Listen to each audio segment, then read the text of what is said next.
Terima kasih Anda terus menyaksikan live event Presiden Pilihan kita dan saya masih bersama dengan calon Presiden Joko Widodo. Pak Jokowi, banyak yang ingin tahu cerita di balik layar ketika Bapak berkampanye. Walaupun kita lihat di televisi, tetapi kan rasanya akan lebih seru untuk tahu apa yang terjadi di balik itu. Yang jelas, saya dapat informasi sehari itu undangan bisa sampai 1.600. Itu betul, Pak? Iya betul, tapi itu dikelola oleh manajemen di tim sukses. Jadi yang menentukan dari 1.600 undangan yang masuk setiap hari, maunya Jokowi datang ke mereka, itu yang biasanya skala prioritasnya penentuannya? Dari tim, kemudian seleksi, kemudian diberikan, kalau sudah jadi kira-kira 16 sampai 12 itu baru diberikan ke saya, baru saya. Bapak biasanya ada request nggak? Ya, 1-2 ada. Request ya? Iya. Karena kita akan lihat nih, ada satu hari di mana Pak Jokowi itu berkeliling ke 3 provinsi. Kita akan lihat nih tayangannya terbang dari satu daerah ke daerah yang lain dalam satu hari. Ini dia.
Ya.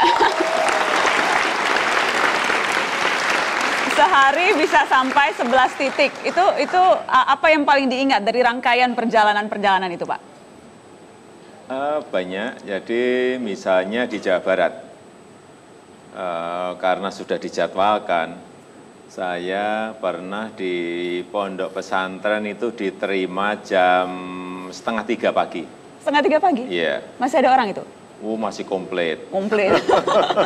Pesantren nggak pernah sepi ya, Pak? Kemudian di Jawa Timur, waktu lewat darat dari Malang, kemudian Kota Malang, Kabupaten Malang, kemudian menuju ke Blitar, kemudian menuju ke Tulungagung, ke Trenggalek.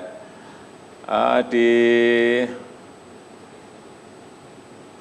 Trenggalek diterima sebelumnya, bukan dicegat di tengah jalan.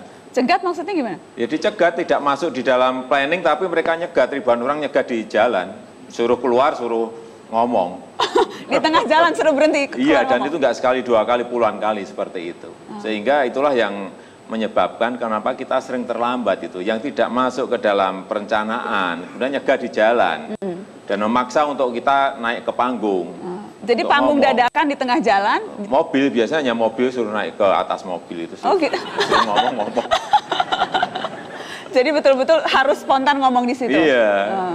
Ya, sehingga yang tadi yang sampai ke pesantren betul-betul jam 4. Jadi saya sudah capek sekali, sudah di mobil sudah pengennya juga udah pengen tidur, tapi diingetin sama tim, Pak ini masih satu Pak di pesantren di Trenggalek Pak, ini masih ditunggu Pak komplit. Saya udah ngantuk-ngantuk gini, tapi begitu sampai di tempat, kemudian mobil pintu dibuka, kemudian suara keras sekali cerek dung, dung. Itu ada apa itu terbangan ya? Apa kalau di sini marawis itu? Marawis. Cerek dung. Saya ngantuk-ngantuk ini jadi semangat lagi ya. Karena ini ada cerek dungnya. Cerek dungnya. Gitu.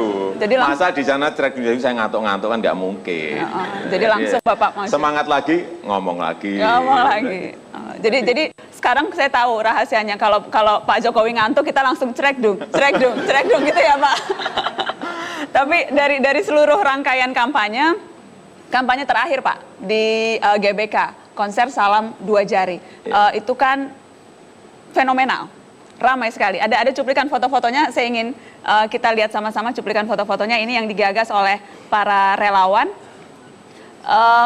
Dan setelah itu kan debat. Jadi nah ini Pak, apa sih yang terlintas di benak Pak Jokowi berdiri di tengah panggung dan itu ada massa sebegitu banyak, Pak?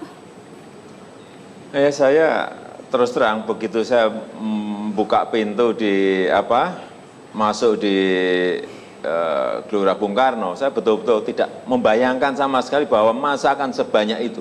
Betul-betul luar biasa banyaknya, dan ya saya tentu saja saya nggak membayangkan dan kaget sebentar, kemudian bisa menguasai dan langsung ke tengah. Langsung sampai sempat lari-lari lagi, ingat nggak sih Pak Jokowi sempat lari-lari waktu itu?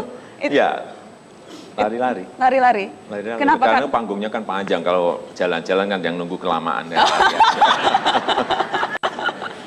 Ada juga yang lucu nih Pak di GBK, teman-teman. Kita akan tunjukkan foto ini. Foto ini, nah.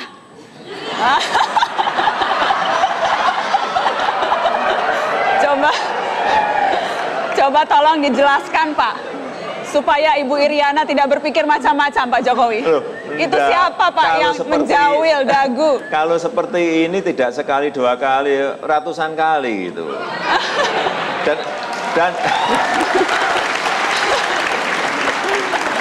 Dan istri saya tahu karena selama kampanye kan ikut terus di samping saya di mobil. Jadi mau di mobil pun kan juga ya gini kan juga. Sudah biasa? Gimana? Sudah biasa betul-betul ya? Bukan sudah biasa, kadang-kadang kita juga kaget kan kayak gitu. Saya pikir sudah mulai menikmati, enggak juga? Kaget betul, sering kaget kan, dan ya bagaimana ya, memang adanya seperti itu. Dicubit juga? Oh, terlalu sering kalau itu, lebih dari yang ini. Oh ya. Saya ingat pernah kapan tuh sampai penuh Tensoplast Pak Jokowi. Iya, karena kalau itu masalah bukan dicubit, itu disalamin ya. Salamin kadang-kadang pegang tangan gini, tapi kadang-kadang luput kena di sini. Jadi luka di sini nggak tahu ada. Berapa puluh. Boleh di close up dikit nggak? Berapa puluh luka kita, 1, 2, 3, 4, 5. Ini yang terakhir, yang dulu sudah sembuh ini masih kelihatan. Yang kelihatan ya. Tapi nggak apa-apa lah, kan sudah jadi capres pilihan. Nggak apa-apa kan ya, kalau cuma digaret-garet dikit ya Pak? Ya kan, kalau yang lukanya dalam ya sakit juga, kayak yang ini sakit ini. Jangan dipikir nggak sakit. Oh iya Pak, maaf Pak. Sakit. Karena setelah ini luka kan, kemudian masih nyalami berapa juta orang lagi gitu kan, sambil menahan sakit ya dengan. Saya jadi nggak enak tadi saya salaman. Enggak, kalau sudah sembuh. Kalau pas masih lukanya baru kemudian disalami lagi, nyalami sehari bisa berapa ratus ribu orang kan. Saya terbiasa nggak tahu ya, terbiasa nyalami urut itu kita salami terus. Untung nggak sampai cium pipi ya Pak? Oh enggak. Yang gaya agak menanduk itu enggak ya? Sudah banyak sekali foto-foto yang masuk di @metro_tv atau @matanajwa. Nanti kita akan lihat, ini salah satu foto selfie bareng Pak Jokowi lewat layar Metro TV. Boleh kita? Nah itu dia Pak. Dan 10 menit lagi, saya akan kasih kesempatan lagi untuk selfie bareng Pak Jokowi lewat layar Metro TV di #MetroTV. Kita akan kembali setelah pariwara berikut ini.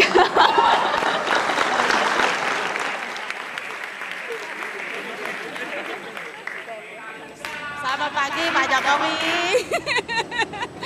Ini saya Bu Santi sebagai kerja kebersihan jalan di Kaitapa. Bila nanti Pak Jokowi sudah naik jadi Bapak Presiden, semoga merhatikan teman-teman ibu yang di jalanan supaya naik gaji yang lebih. Nama saya Bapak Aris, dari segenap teman-teman Bajai mewakili berpesan pada Pak Jokowi. Harapan saya, pesan saya sama Pak Jokowi bisa jadi pemimpin yang baik dan bisa mengayomi masyarakat Indonesia. Nama saya Heru, pekerjaannya pengurus armada. Dengan kemenangan Bapak Jokowi, kami sebagai komunitas transportasi sangat mengharapkan ada perubahan dari Bapak Jokowi untuk memperbaiki sarana transportasi. Yang pertama, yang perlu ditekankan adalah masalah ekonomi, dan yang kedua adalah masalah pengangguran, supaya Bapak Jokowi membuka lapangan kerja seluas-luasnya. Jokowi.